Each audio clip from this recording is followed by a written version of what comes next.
డబ్బు, అనారోగ్యం, ఉద్యోగం, వ్యాపారం, అప్పులతో బాధపడుతున్నారా? మీకోసమే లాంచ్ యువర్ ఫ్యూచర్ ప్రోగ్రామ్. నమస్తే, welcome back to Suman TV. ప్రస్తుతం మనతో పాటు ఉన్నారు తోడు నీడ ఆర్గనైజేషన్ నుంచి ఫౌండర్ రాజేశ్వరి మేడంతో మాట్లాడదాం. నమస్తే అమ్మ. నమస్తే నవీన. మేడం, కొంతమంది అడుగుతున్నారు భర్తలు ఏం మాట్లాడినా భార్యతో గొడవలు అవుతూనే ఉంటాయి చిటికీ మాటికి అనేసి, మరి ఎలా వాళ్ళని ఐస్ చేయాలి, కూల్ చేయాలంటే ఏం చేయాలంటే? ఆడవాళ్ళకి ఒక బలహీనత ఉందమ్మా. పొగడతలకి పొంగిపోయే బలహీనత ఆడవాళ్ళకు ఉంది. ఎప్పుడైనా గొడవ వచ్చినప్పుడు 2 మాటలు ఆమెతో మాట్లాడితే ఐస్ అయిపోతుంది. తర్వాత ఫర్ ఎగ్జాంపుల్, నేను ఢిల్లీలో ఉన్నప్పుడు దక్షిణ భారత నటీనట సమాఖ్య అని ఒకటి ఉంది. అందులో నాటకాలు వేసేవాళ్ళం. అందరూ లేడీసే ఉండేవారు. వనితా మండలి అని ఉండేది. వనితా మండలి తరఫున లేడీస్ నాటకాలు వేసేవాళ్ళం. కొంతమంది దక్షిణ భారత సమాఖ్యలో మగవాళ్ళు కూడా ఉన్నారు. 1-2 పాత్రలకు అవసరమైతే వాళ్ళు వేసేవారు. అందులో ఒక భార్యాభర్త గురించి వేస్తున్నప్పుడు ఈ భార్య రోల్ వేసే ఆవిడ నాకు మంచి చీర కావాలి అంది. ఆవిడకున్న చీరలు కాక ఏదైనా ఒక మంచి చీర కావాలి యాక్షన్కి అని. ఈ భర్త వేసే ఆయన మా ఆవిడని అడిగి ఏదైనా చీర తెస్తాలే అన్నాడు. ఆవిడని అడిగాడు, ఒక చీర పట్టుకొచ్చాడు, ఇచ్చాడు. డ్రామా అయిపోయింది. అయిపోయిన తర్వాత ఆయన అనుకుంటున్నాడు ఆయనలో ఆయన, మా ఆవిడ వచ్చే ఉంటుంది బహుశా ఈ చీర కట్టుకుని ఈవిని చూసి మా ఆవిడ ఏమంటుందో, ఇంటికి వెళ్ళాక నా చీర ఎందుకు ఇచ్చావని తిడుతుందో ఏమో అని అనుకుంటున్నాడు. అంటే నేను ఒక మాట చెప్పాను ఆయనకి, ఏమంటే మీ ఆవిడ తిట్టకుండా మీరు ఇంటికి వెళ్ళిన తర్వాత ఆ చీర ఆవిడ కట్టుకున్నా కంటే నువ్వు కట్టుకుంటేనే బాగుందే నాకు అని అన్నావు అనుకో, చాలు పడిపోతుంది ఈజీగా. బాగుందో బాగాలేదో తర్వాత ఆ మాట ఒక్క మాటను, ఆవిడ కట్టుకున్న కంటే నువ్వు కట్టుకుంటేనే బాగుంది అంటే నేను కట్టుకుంటేనే బాగుంది కదా అన్న ఆ ఆనందంలో ఆవిడకి నేను చీర ఇచ్చాన్న సంగతి కూడా మర్చిపోతుంది. అంచేత ఆ బలహీనత ఆడవాళ్ళకు ఉంది కాబట్టి ఎంత చేసినా సరే ఈ చీరలో నువ్వు బాగున్నావు, బాగుండపోని దాని మొహం నాలాగే ఉండని, అయినా సరే చీరకే అందం వచ్చింది నువ్వు కట్టుకుంటే. అలా కొన్ని డైలాగులు నేర్చుకోవాలి మగవాళ్ళు కూడా. ఈ చీర కట్టుకుంటే నువ్వు బాగున్నావు, ఆ చీర ఇంకా బాగుంది, నువ్వు నీకు బాగా నప్పింది, ఏదో సంథింగ్ ఏదో ఒకటి అలాగా. ఈ కూర నువ్వు చేస్తే చాలా బాగుంది, ఇంత బాగా ఇంకెవరు చేయలేరు, ఈ కూర నాకు నువ్వు చేస్తేనే నచ్చుతుంది, ఇలా ఏదో ఒకటి వాళ్ళని సంతోషపెట్టే మాట. అదొక్కటి మాట్లాడితే చాలు. జనరల్గా మగవాళ్ళలో లక్షణం ఏముంటుందంటే, మగవాళ్ళకి అది చాలా మందిలో బాగుంటే చెప్పరు, బాగోకపోతే చెప్తారు.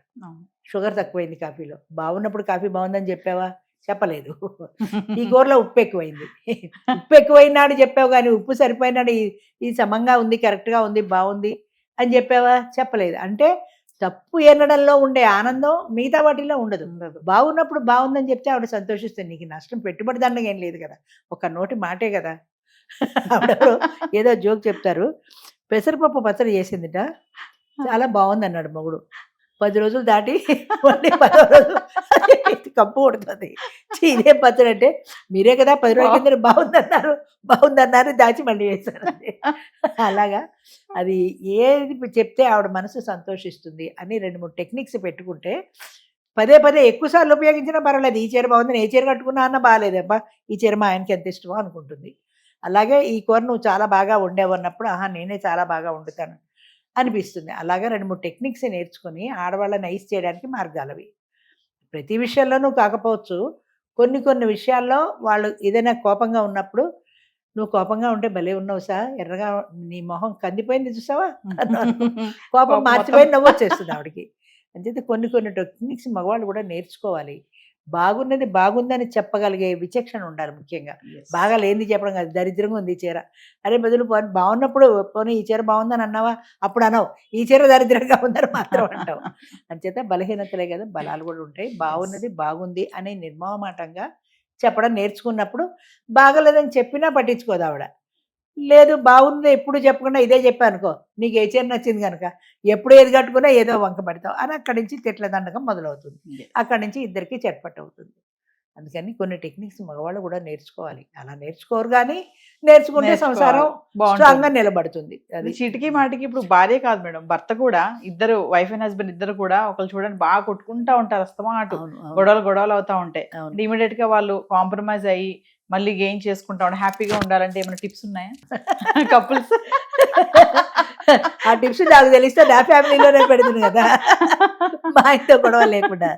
మాకు బలభద్రపాత్ర రమణి అని ఒక ఆవిడ స్క్రిప్ట్ రైటర్, ఆవిడ సినిమాల్లో, ఆవిడ చెప్పారు ఒకసారి, వాళ్ళ భార్యాభర్త చాలా తీవ్రంగా దెబ్బలాడుకుంటారట. వాళ్ళ పిల్లలు అనుకున్నామట వీళ్ళిద్దరికి విడిపోతారు, క్లైమాక్స్కి వచ్చేసింది, ఎన్నాళ్ళు ఉండరు, ఇద్దరు వెళ్ళిపోతారని. విడిపోతారు అనుకున్న క్షణంలో వాళ్ళ ఆయన సీరియస్గా చెప్పేసుకున్నాడు, సినిమాకి వెళ్దాం అంటట, ఈవిడ జోళ్ళు వేసుకుని వెళ్ళిపోతుంది. ఆ ఆవేశం అక్కడితో చల్లారిపోతుంది. అయిపోయింది అక్కడికి. అది అంటే ఒక టెక్నిక్ అనమాట అది.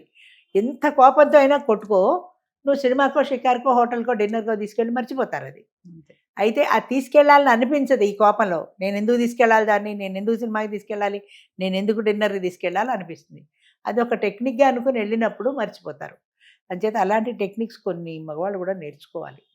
అంటే ఆడవాళ్ళు లేవా అంటే ఆడవాళ్ళకే ఉన్నాయి నేర్చుకుంటే.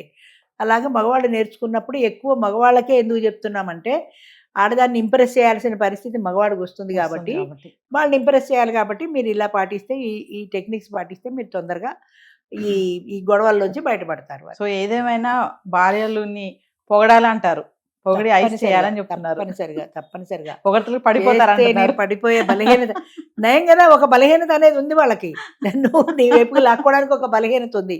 ఎలాంటి గొడవ వచ్చినా ఓ చిన్న మాట అన్నావంటే ఐసై పడిపోతారు. ఉండండి కాఫీ తెస్తాను, వంటింటికి వెళ్ళిపోతుంది కాఫీ తేవడానికి. అంచేత అది తెలిసి ఉండాలి, ఆ టెక్నిక్ తెలియాలి ముఖ్యంగా. తెలిసినప్పుడు ఏంటంటే భార్యాభర్తల మధ్య ఏ గొడవలు వచ్చినా సరే అవి ప్యాసిఫై అయిపోతాయి. అలా కాకుండా తమలపాకుతో నువ్వోటంటే తలుపు చెక్కతో నేరండంట అని ఓరా ఓరి పోటాడుకొని వాళ్ళ ఆ గదిలో వీళ్ళీ గదిలోకి వెళ్ళిపోతే అది మొన్నటికైనా సమస్య పోవాలి. సమస్య పోతేనే దాంపత్యం. లేదా ఆ కోపం 2 నెలలు 3 నెలలు ఉందనుకో, విడిపోతారు అంతే. Thank you ma'am. మంచిది.